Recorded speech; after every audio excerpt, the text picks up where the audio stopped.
Hello everyone, this is Susan from Learning Times. Thanks for your patience, and we are going to dive right in as we're continuing to talk about water, and I'm going to ask Tricia Edwards from the Lemelson Center to take over with innovations.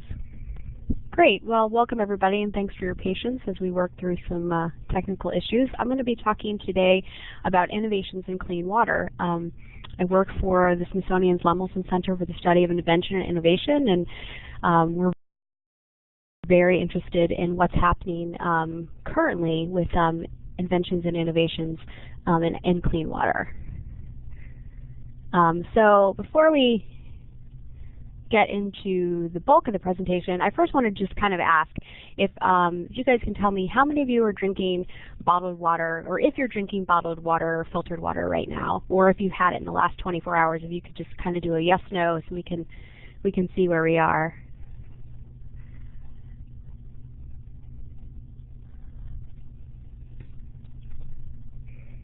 Okay, we've got one person saying yes. Somebody says they filter their well water.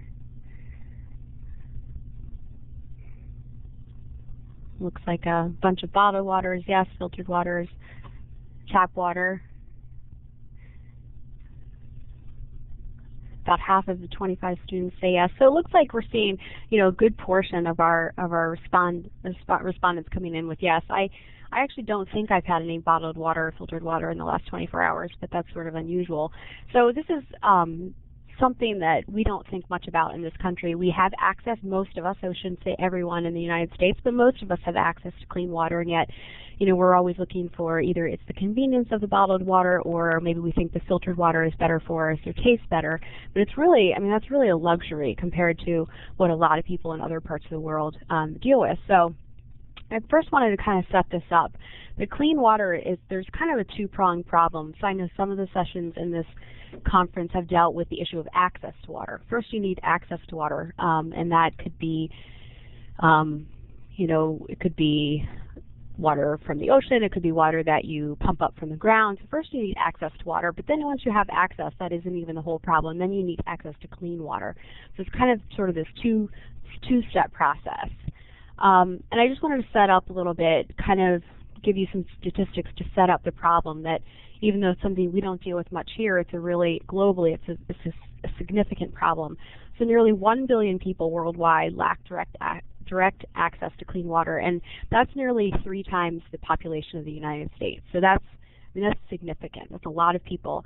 And more than 3 million people, or slightly more than the population of the city of Chicago, die each year from water-related diseases. So again, this is significant. And obviously the health issues are really easy to understand related to clean water, but another interesting thing is the economic impact that clean water can have. So according to the World Health Organization, every $1 that gets invested in water and sanitation and clean water gives an economic return for a community of from $3 to $34. So not only can you be helping by providing clean water, can people have better health, but they can also improve the economy of their community. So that's pretty significant. Now, I have one more, I think, pretty shocking statistic to share. But before I give you the stats, I'm curious to know if you can tell me how many days do you think you miss of school or work per year due to illness? This is in just kind of round figures. I think last year I think I missed 2 days for illness last year. So 2 to 3 days, about similar to what I said. Okay, so we're seeing 1 day, 2 day, 3 day responses coming in. 2 to 3 days for most students. Yeah, these are low, but I think this tracks with kind of my experience and what people in my office I'd say as well. So 443 million school days are lost each year due to water-related diseases. So again, that's,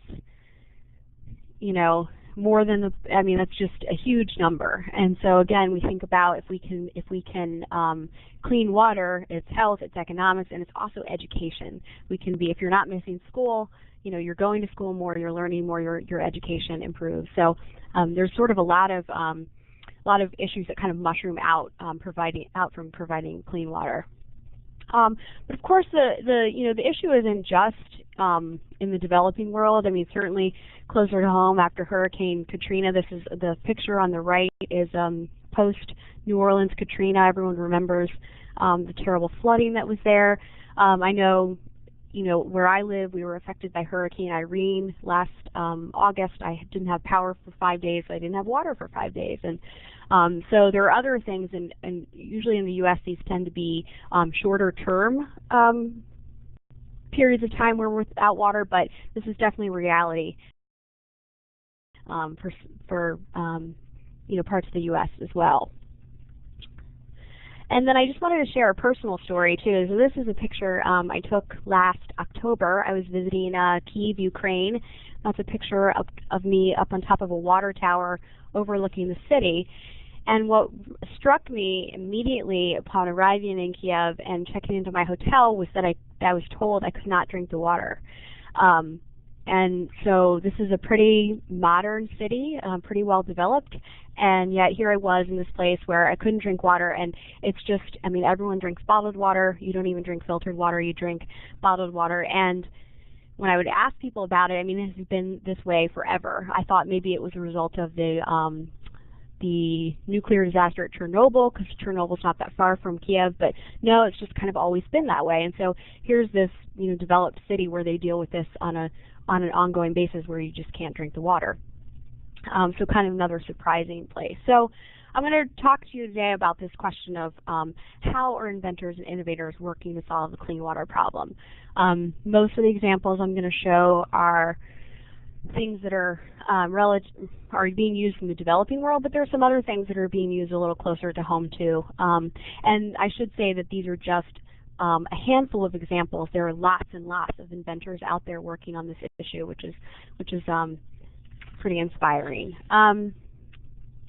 So there are 4 basic methods to using clean water. Obviously, you can boil water, but if we think about trying to provide clean water to like an entire village, it's probably not very practical. Boiling might be something we would do, like if you're camping, to clean water, or you might, if you had access to electricity but not clean water, after a natural disaster, you might boil water, but you're only going to do that in small bunches or small quantities. You can also do chemical treatment.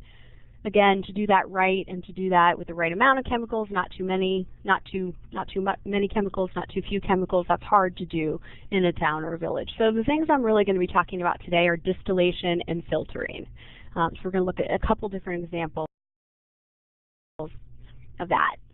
So the first example I want to talk to you about is an invention called UV Waterworks. And this was invented by the inventor that you see there on the left. His name is Ashok Gadgil, and he was born in India, moved to the United States, where he still lives today. And he invented a device in the late 1990s to use solar distillation to clean water. And he was really inspired after there was a cholera outbreak in his native country of India, and there were a lot of poorer areas in India that they had no way to address this, and so they didn't have the resources to buy bottled water or to buy an expensive filtration system. So a lot of people were dying from this. So he invented the UV water disinfector, and he received this patent on July 14th, 1998. And it's just kind of a schematic from the patent drawing. And here it is. This photo's a little hard to see. This is actually from his own personal collection, so the resolution isn't maybe what we would hope it would be. But this is of a village in India actually using the UV Waterworks, and it's that sort of square box you see to the back right of the picture. And I love this quote from him where he talks about, we discovered that it was possible to disinfect water for a couple of cents per metric ton. And so they realized that it wasn't just about introducing a technology to this town, but it was introducing a technology that was affordable, and that's a really key part of the story. Another example is the Slingshot, and I'm sure many of you have heard of this inventor, Dean Kamen. He's probably most famous for inventing the Segway, the little two-wheeled vehicle. I know we have a lot of them here in DC, but he also does a lot of work on social innovations and things for the developing world, sustainable and innovations. And so he's working on this. It's called the Slingshot, and I'll tell you in a little bit why he named it that. But it takes the contaminated water, it runs it through a distiller, and it produces clean water. So you can see on that schematic to the right, you see the source water going in. It goes up to the evaporator unit, gets distilled, and then it gets cooled back down, and it comes out the left side into the purified water. And so it requires power to run, so that can be tricky in some of these areas that he's hoping to use it. But he's also working on ways to power it not only through electricity, but possibly through burning waste or wood or other kinds of fuel. And right now it's pretty expensive, and so he's working on ways to bring the cost down so it can be affordable for people in these areas that really need it. So he also applied for a patent for his invention, which he received in 2008. And here's a picture of him, and then I really like this. This explains why he called it the Slingshot. We believe the world needs a slingshot to take care of its Goliath of a problem in water. So we decided to build a small machine and give it to the little Davids. And I just love that image of looking at this huge problem of clean water and empowering people and giving them a device to use. So those are a couple examples of distillation, and where the big push seems to be right now with innovators, though, is really in filters. And I think there's a few reasons for that. First, I want to talk a little bit about this ceramic water filter, and I should say that this filter was featured in the exhibition Designed for the Other 90%, which was put on by the Smithsonian's Cooper Hewitt Museum. And this is just a great innovation. This technology was originally developed back in 1981, and then it took almost 20 years for this group called Potters for Peace to come along, and they saw this design, and they wanted to figure out a way to get it out really broadly to lots and lots of communities and areas of the world that needed it. So they designed a process. They already had the idea for the filter and the technology, but what they did was they designed a process for how this could get produced in different communities. So they've been to more than 15 developing nations so far, and what they do is they train local people how to produce these using local resources in local facilities. So it's not somebody coming in, introducing a new technology and walking away. It's sort of the idea of teaching a man to fish. They're teaching these people how to use indigenous resources to create these filters. And so it's just the ceramic filter sits inside a larger bucket, and so you would pour the water. The filter is made out of ceramics and other local things that are found in the local area, like rice husks and things like that. It's fired to 860 degrees, and then the combustible materials burn away, leaving sort of little holes or very porous clay walls, and then it's coated with a colloidal silver, which has bacterial properties. You can also, I know that there's like products that they sell at places like Brookstone and Sharper Image that it's like Tupperware that has colloidal silver in it, and it's the idea is that it keeps your fruits and vegetables fresher longer, but it's the same principle. It's got this antibacterial property. So you would pour the water into the filter that sits in a larger bucket, and then as the water filters through the clay and into the larger bucket, you can see there's a little spigot there, and then you would have clean water that you could drain right out of the spigot. So really low tech, and this does not have a patent on it, and there are many inventors working in this part of the world that believe it's important not to patent because a patent protects your rights. So if you invent something, you patent it, obviously, you own that technology and you own that process.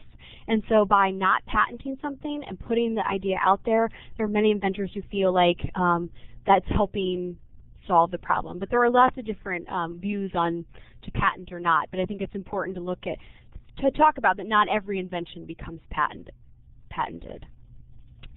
The next thing is you actually might have heard about this. This has actually gotten quite a lot of press in recent years. It's called the LifeStraw, and it's like a portable straw. You often see pictures of kids wearing the straw around their neck, and it has a series of filters that you can see in the diagram on the right.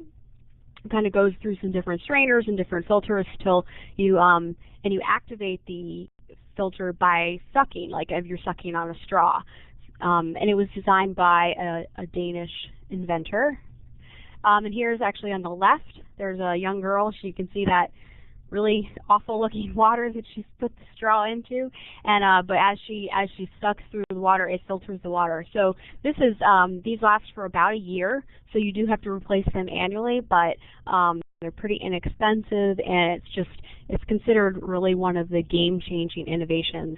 And they've since developed what they call the LifeStraw family, which is on the right, which would be how to provide water like in the home. So versus just having the straw around and being able to drink wherever you go, providing a similar filtration system so that you could have more abundant clean water in your home.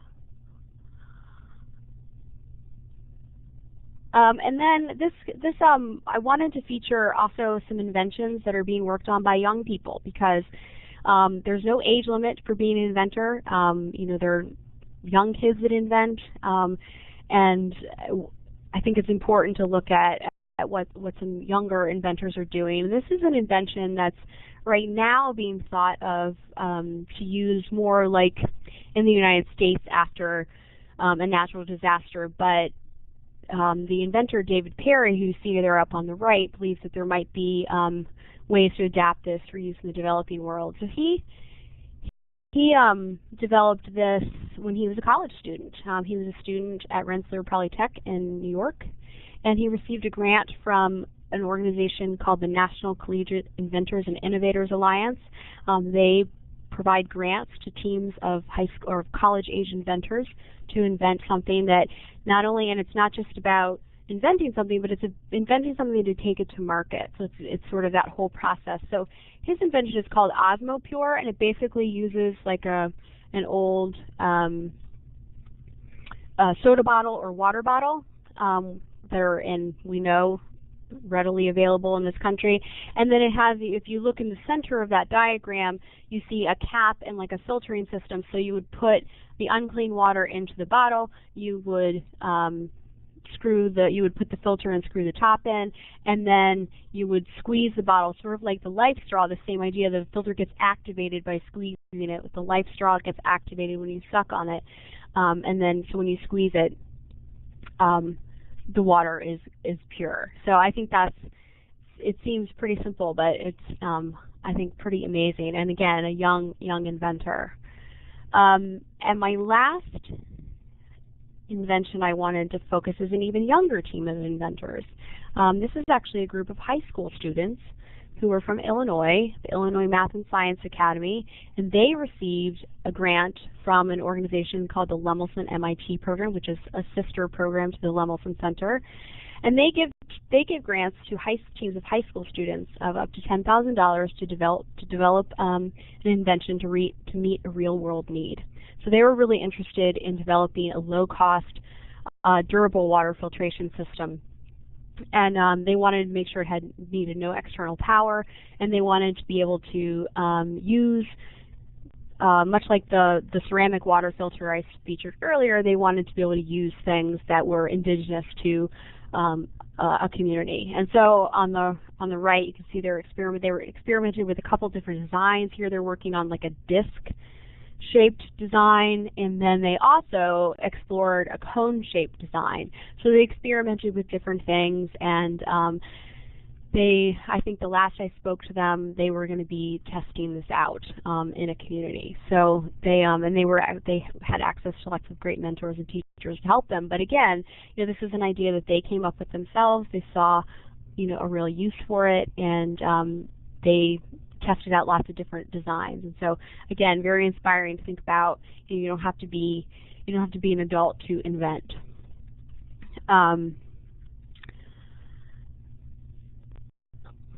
So let me see. So let's see, we have a comment. My students really like the idea of the LifeStraw. Quick and easy way they could help those in need of clean water. I agree. I should also say that was another invention that was featured in the design for the other 90% exhibition. So before I continue on, I'm going to actually show you some experiments that are really easy to replicate in the classroom or at home, wherever you might be, and give you some ideas for how you can experiment on your own with water filtration. But just wanted to see if there are any other ideas people had for, or other water filtration devices that you've seen that you think look really interesting or really promising. I'd love to hear about those.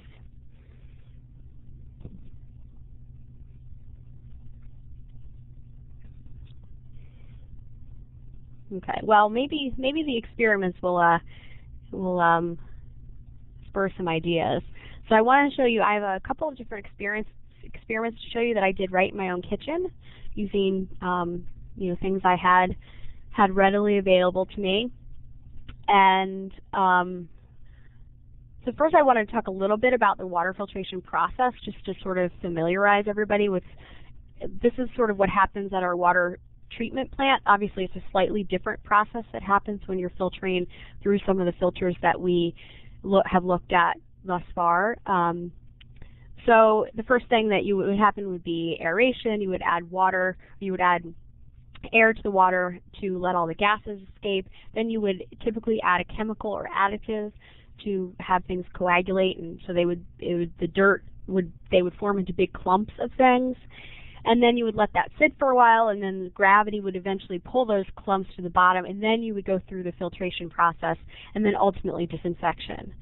So sort of stating the obvious here, but I put disinfection in red because I wanted to highlight that the experiments that I'm going to show you obviously do not disinfect anything. They're really just looking at filtering out dirt and things like that. So I think that's probably pretty obvious, but I just wanted to make sure everybody understood that. So the first thing I'm going to show you is the first experiment that I did, and I just took, you can see I have a pitcher of really dirty water that I made. I took some ashes out of my fireplace, and I dug up some dirt and some ground up leaves and some water, and I mixed it together to get a nice dirty concoction. The green piece in the front is actually just the top half of a 2-liter soda bottle. You can just cut that off and then take the cap off. That's going to be your funnel. I have a little strainer there, and then a glass container, and just clear glass so you can really see the results. So what do you think is going to happen when I pour, if I just put the strainer up on top of that clear container and just use that as my filtration? What's going to happen when I when I pour the dirty water through? Any predictions? And you can put your predictions right there in the chat window. Will it come out clean? Right. Will it make any difference? Will it make like I want to drink it?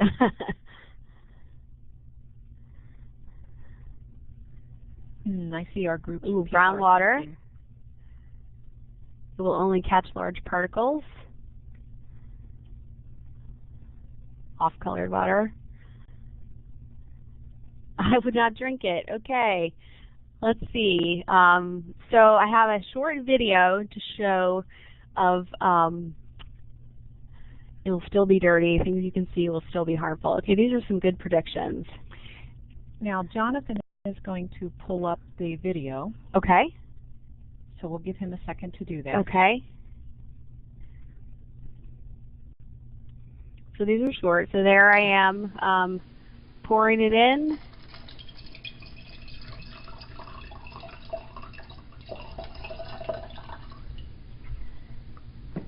Going through the strainer and through the large clumps. Right. So the strainer, yeah, actually did a great job of filtering out like the rocks and the leaves and stuff. But yeah, that doesn't look particularly appetizing for me. So something like a strainer. Let's see. This is the same video again. So the strainer would be good at you might, if you're thinking about building a water filter, you might want to think about building various levels, and so the strainer might be one of those things that would you'd need to do to catch those big things. So much like the LifeStraw had the series of different types of filtering that that you could think about the strainer as being one layer. Okay, so then my second experiment I used, again, my dirty water, which I just poured out of the container back into the pitcher, and all the lovely stuff in the strainer. Again, the 2-liter bottle, but this time I decided to add in some rocks. So I had some medium-sized rocks there on the left, and in the measuring cup there on the right, I used some smaller pebbles. I actually just used aquarium gravel, because that was something that I had easy access to. So, any idea, anybody have any guesses about what did I put in first? Did I put the big rocks or the little rocks in first into my 2-liter bottle funnel?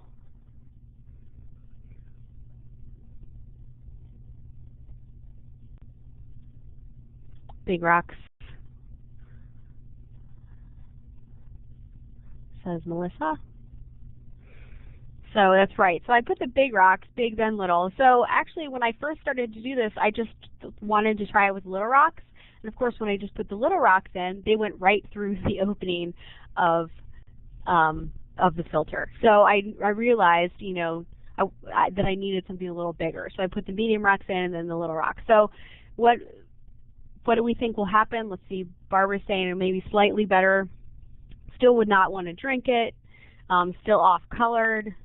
So, and I didn't continue to use the strainer in the subsequent experiments, but obviously if I had, you would again see the big stuff caught in the strainer and then the other stuff. So, so now I guess we'll watch the second video.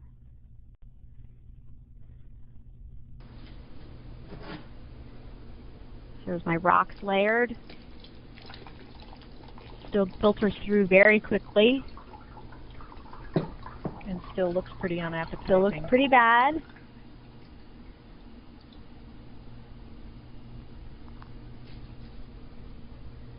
And the rocks catch the big stuff on the top. So I don't have the other one side by side for comparison, but you know, didn't really make a big difference, I don't think. I think Jonathan is going to play each one twice. No, maybe not. Okay. Oh, okay, here we go. Yeah. Yep.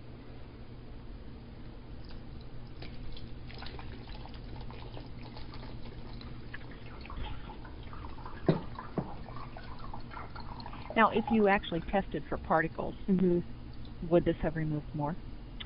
Yes. I mean, if you could test to that level. I mean, here I was mainly looking for cosmetics, and the other thing I was interested in looking at was how quickly something filters. And so the first two you saw filtered pretty quickly. And so to me, that says that, well, if it's filtering that quickly, it's, you know, it's probably filtering out the cosmetic stuff, like the big stuff, but probably not a lot of the little stuff. Okay. And obviously these are just sort of for experimenting and kind of understanding the way different materials could work versus something that you would probably actually use in this situation. So I have one more experiment and video to show you, but before I do that, I want to ask, what do you think I could add? So I've used the little rocks and the big rocks, and the first one I used the strainer. Any other ideas about materials that you might add to make this more efficient or effective? Sand, okay. A couple of people saying sand. Clay, cheesecloth. Oh, that's a good suggestion. Actually, they're all good. Cheesecloth is actually one I hadn't thought of. Paper. So I think the key is that it's, you know, you do kind of need these different levels, and all the, I didn't talk too much about the, diatomaceous earth, that's a great one. I didn't talk too much about really the technology or the science behind a lot of the filters because I just wanted to give kind of a brief overview, but if you looked at them, you know, you would see that there isn't really like one thing that they do. I mean, they all kind of have these multiple levels or multiple ingredients, if you will, to make the filter work. So in my third experiment, I actually, did some of the things that you guys suggested. So again, I have my dirty water, my 2-liter bottle, my medium rocks, my small rocks, and I actually pulled out some cotton balls, which I kind of, you know, stretched out to make them take up more area. Some coarse sand, fine sand. Again, I actually used aquarium sand, a coarse variety and a fine variety, and then my clear container. So last predictions on what's going to happen here.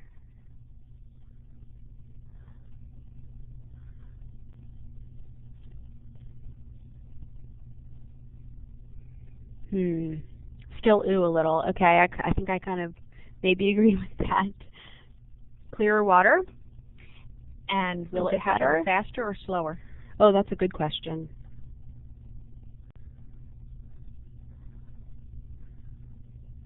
Slower. A little clearer, a little slower. Lots better, but not drinkable yet. Okay, good. These are some good predictions. Thanks everybody for weighing in. Okay, so we're going to look at the last video.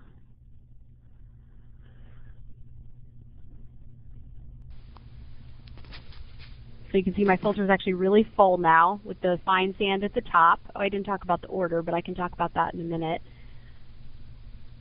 So I'm pouring the water. You can see it seeping down the sides a little bit. I had to take a little bit of a break so it didn't overflow.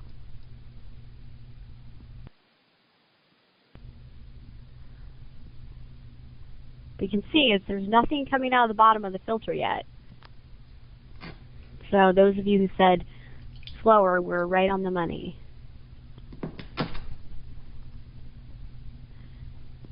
So it's hard to see, but there's starting to be a little bit of water gathering in the bottom. I know it's kind of tough to see in the video. But you can maybe see it's getting a little darker on the bottom.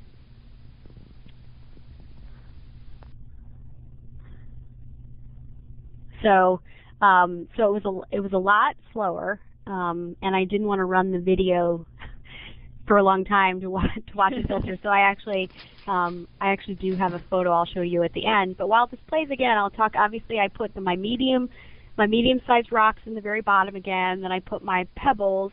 Then I did the coarse sand. Then I did the cotton balls, and then I did the fine sand.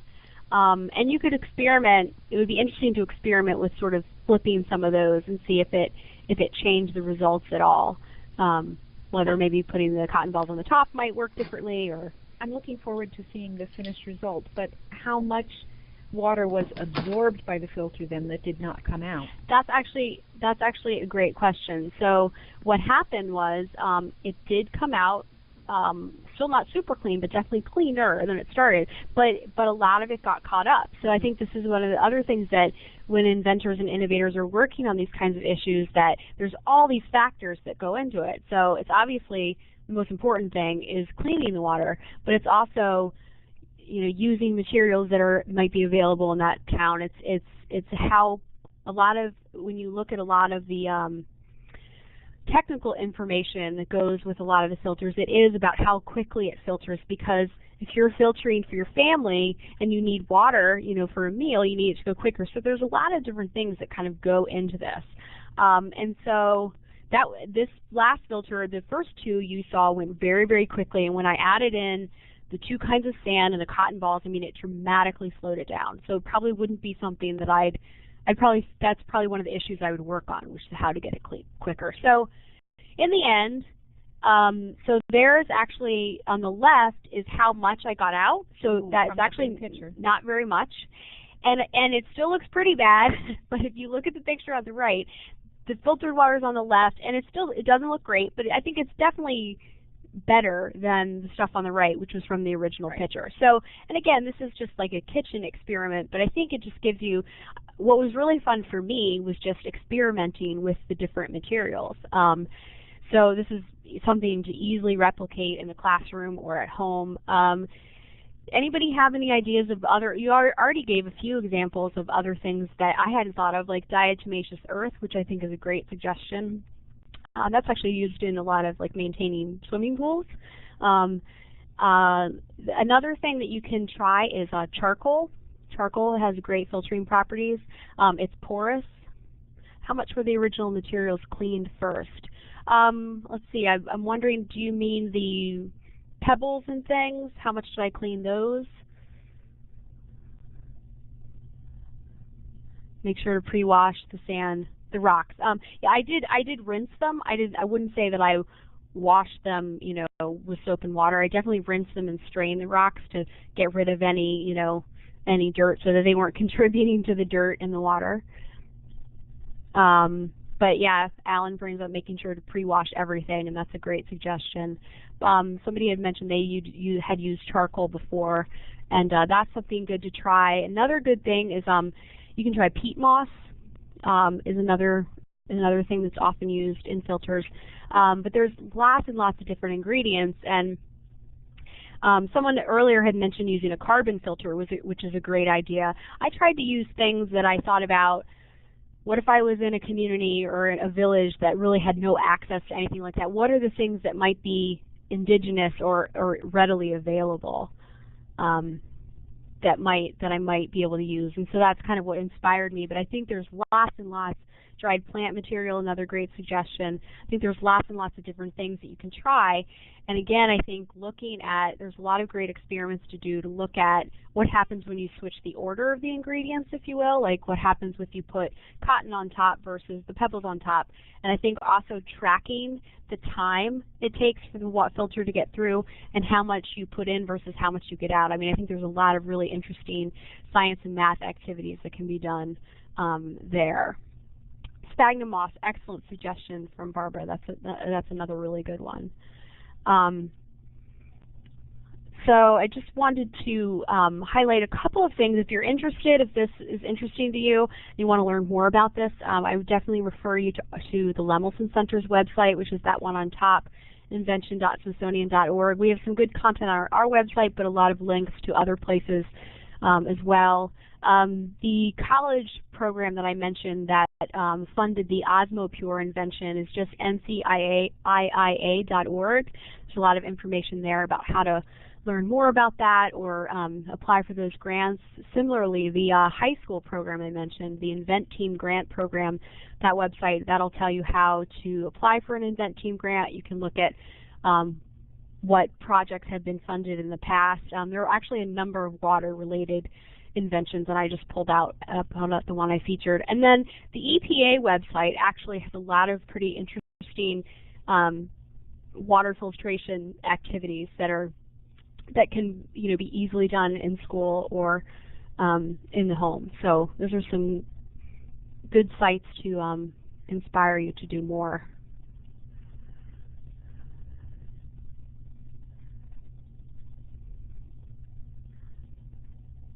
Larry's comment about the Las Vegas Wash in Vegas program and the live plants cleaning the water. I can easily see where a live plant could do that. But in the suggestions for other materials, would you need to be concerned about any bacteria or harmful things that could come from dried plants, or like sphagnum moss? I'm surprised there isn't something that comes off of that would make you sick. Yes, I mean, obviously with all of these I would recommend that most of this is for mainly just demonstration purposes. There definitely is a lot. I actually found one website. I wasn't sure whether I should feature it, but I did run across a website that's called Practical Survivor, and he actually goes into how you can use those kinds of things and then actually make it safe to drink. So there are ways to do it.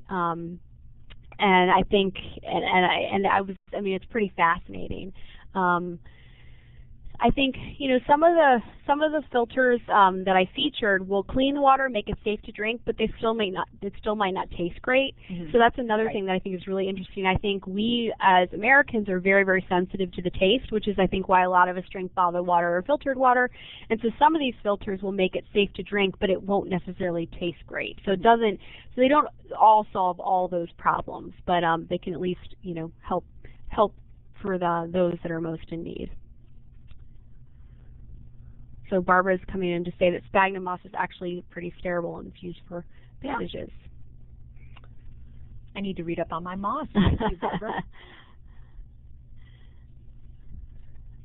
Okay, continue to ask questions here. Tricia's standing by, and I just want to make a couple comments that tomorrow we have day 2 of our Shout Water program. And we're going to be talking with Cindy Brown, a horticulturalist, about how much, too little, and how does water affect plants and their environments. And then we'll be going back down to this dry location for Is the Forest a Sponge? And then back here to talk about civic responsibility, an ongoing tradition in American Indian communities. So we'll be jumping from D.C. to the canal, Panama Canal, and then back. And I hope you're able to join us. Thank you there for putting in the link.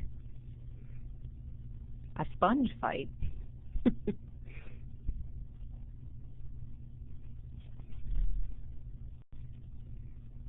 We start back up at 11 o'clock Eastern Time and hope to see you with us again. Thank you. Thank you, Tricia. Yep, thanks. Thanks, everybody.